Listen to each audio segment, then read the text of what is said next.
Hi, friends. My name is Dr. Christie McMullen, and I am a bold flavor. As a matter of fact, my husband calls me that sometimes, and I'm not sure he always means it as a compliment. But what I've discovered in all 49 of my years is that this is exactly who I am meant to be. And today, we're going to talk about creating productive joy by showing up as who you are meant to be. See, every single one of us has a unique genius. And today, we're going to explore how that unique genius makes you the perfect fit on any team, in any circumstance, and how to build those teams to make greatness happen. Does that sound like something worth doing? All right. So today, we're going to talk about whether you are a paperclip, a magnifying glass, a teddy bear, or a slinky. There are so many personality tests out there, right? You can do the Enneagram and the Myers-Briggs and all the things, but today we're just going to have a little fun. So I'm going to need you to listen really intently to who you are so that you know how to show up for others, okay? So we're going to start with our paper clips. Our paper clips are unbelievably organized. They're the ones that hold it all together. They probably have a color-coded sock drawer, if I'm honest. They most definitely know where everything is, and they live by a to-do list. All right, so those are our paper clips. Then we have our magnifying glasses. Our magnifying glasses zoom in on the details. These are the people that take the paper clips to-do list and they make it done. They're the ones that see everything but really hone in on when's it due, when should it happen, what should I do with it, and why. So our magnifying glasses are the ones who get it done. Then we have our teddy bears. Our teddy bears are unbelievably concerned with the humans. They want to make sure you took a break, that you had some water, that you took care of yourself. They're the ones at a meeting who might say, hey, y'all, we've been talking about this for a long time. Can we have a stretch break, please? Your teddy bears are not necessarily soft, however. They are most definitely grizzly bears too, because they're fiercely protecting the humans. And then we have our slinkies. Y'all, slinkies are fun. They slink down the stairs. They're awesome because they have all the ideas. Your slinkies are your idea people because they know more than anybody else that you could do this, or you could do this, or you could do this, and yet they desperately need a paperclip in their corner to make sure it actually happens. So I need you to listen for a second. Paperclip, magnifying glass, teddy bear, or slinky. And I'm going to need you to pick one. The hard part about this is every single one of us can show up as all four in different circumstances. But for right now, in this moment, when you are at your best, which one are you? You got it? All right, I'm going to need my paper clips to give me a shout out. Where are my paper clips? There's like 7 of you in the room. That's awesome. We are on time. Actually, we're early, which is even more exciting. Magnifying glasses. Will you wave at me? Okay, there are a few more magnifying glasses. Y'all are like, come on, let's go. It's lunchtime. What are we waiting for? Then we have teddy bears. Are my teddy bears in the room? Jill, I'm not at all surprised that you're a teddy bear. That makes all the sense in the world. Okay, teddy bears, you're taking care of the people, and you're wondering when break is going to happen because the people have been sitting for a minute, right? And then where are my slinkies? Yes, I'm surprised y'all didn't shout out because ultimately our slinkies are the same bold flavor I am because it probably won't shock any of you that I'm a slinky with teddy bear tendencies. So as a slinky, I am consistently looking at things and going, is this fun?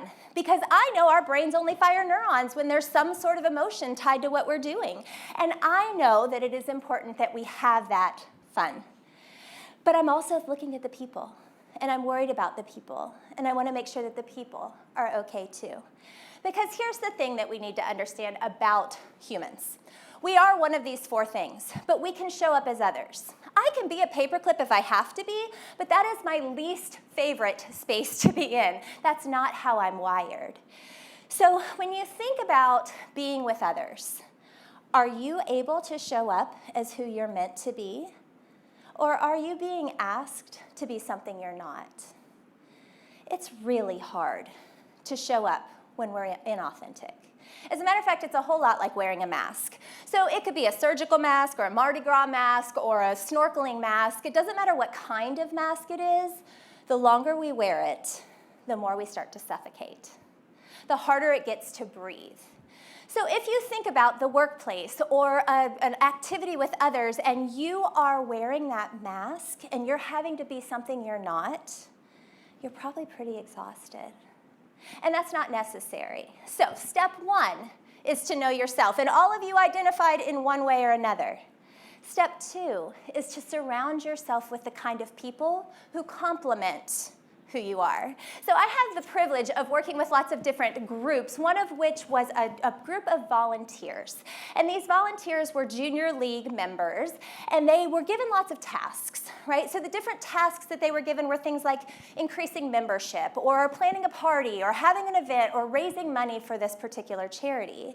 And what was happening is they were ending up a little frustrated.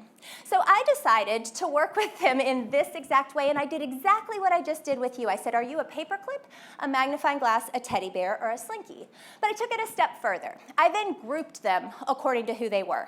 So my paperclips are over here, my magnifying glasses are over here, my teddy bears are back here, and my slinkies are together over here. And I gave them a task. The task I gave them involved multiple steps. Essentially, they had to create a superhero with all of their talents, right? Sounds like fun. But what I was really doing was I was watching how we operate with others. And so my paper clips were unbelievably organized with their list. As a matter of fact, they had every single thing I asked them to do and zero creativity. And then I had my magnifying glasses, and I kid you not, raised their hand before I ever even started and said, Christy, are you sure this is the most efficient way we can do this? I think it would be better if we... I hear you. And I'm going to ask you to do this exact activity. Y'all, they had about 8 minutes to do the activity, and at a minute and a half, they were fully and completely done. And then I had my teddy bears, and my teddy bears got into the group, and they got so excited, and they were hugging, and they were talking about their grandchildren, and they were having the best time. And then they went, oh my gosh, wait, we had something to do, didn't we? What was it we were supposed to do? They got it done, but let's just say it wasn't exactly stellar work. And then we had our slinkies. And our slinkies talked and talked and talked. Oh, we could do this, and we could do this, and what if we did this? And oh my gosh, that would be so amazing. And with that a minute and a half left of their time, they went, we didn't put anything on paper. Oh, crap. And then they went. And they came up with possibly the best idea with the messiest execution. Here's why. We're not meant to stand alone. We are so much better when we find other people who complement who we are. As a matter of fact, I would call that productive joy. So productive joy does not look exactly the same for all humans. When I think of productive joy, I think of flow. I think of that moment, that state that you can get in when everything is clicking exactly the way it's supposed to. When you feel like, oh my gosh, I could do this all day and I'd be so excited about it. But what I consider productive joy, and what somebody who's a paperclip considers productive joy, doesn't necessarily look exactly the same. So I'm going to challenge you in two ways. I'm going to challenge you to think about what productive joy is for you, and then how you create it. Because if we don't make things fun, people quit. We quit things that aren't fun, right? We don't go back to a movie a second time if we hated it the first time. We certainly don't go on a second date if the first one was a flop. But we ask people to show up to things like work over and over and over again, and we wonder why they're not giving us their best. Well, I can tell you. It's because they're not getting to operate in their unique genius. You're asking the paperclip who loves to be organized and put things where they go to be the front man who's greeting people at the door. Y'all, that's not okay.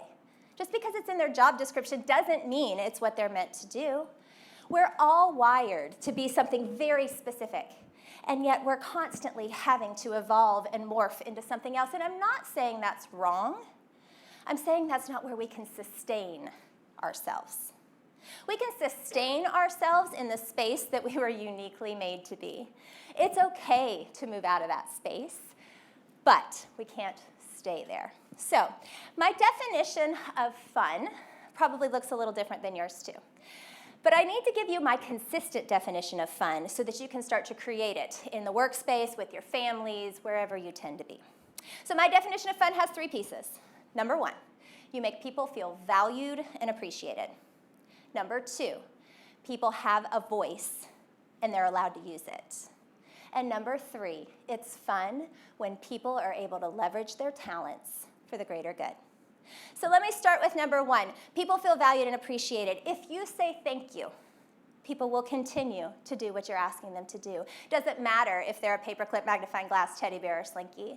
So say thank you. Appreciate them. Give them a space where they feel they belong, okay? Give them a voice and allow them to use it. It can be as simple as, I don't care if you do it portrait or landscape, I prefer that you just get it done. Giving people the opportunity to put their voice in the room allows others to follow and listen.